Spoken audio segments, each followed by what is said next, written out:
হরে কৃষ্ণ, জয় জগন্নাথ, জয় বলদেব, জয় সুভদ্রা মহারানী কি। দামোদর মাস উপলক্ষে আসছে আমাদের সিলেটের ইস্কন মন্দির। আর এখন দামোদরের প্রদীপ দেখানো হচ্ছে দামোদর মাস উপলক্ষে। সেটার একটা পূর্ণাঙ্গ ব্লগ খুবই শীঘ্রই আপনারা পেয়ে যাবেন। আমি একটি ব্লগের মাধ্যমে দামোদর মাস উপলক্ষে যে নৃত্য অনুষ্ঠানগুলা করা হয়, প্রদীপ দেখানো হয়, সবগুলা একটি ব্লগের মাধ্যমে আপনাদেরকে অবশ্যই দেখাবো। তার আগে অবশ্যই আপনারা আমার পেজটি ফলো দিয়ে রাখতে পারেন, ইউটিউব চ্যানেলটি সাবস্ক্রাইব করে রাখতে পারেন।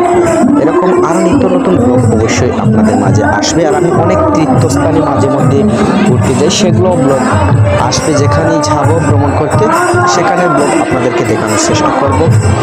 আর আপনাদের কাছে কেমন লাগে অবশ্যই আপনারা কমেন্ট করে জানাবেন।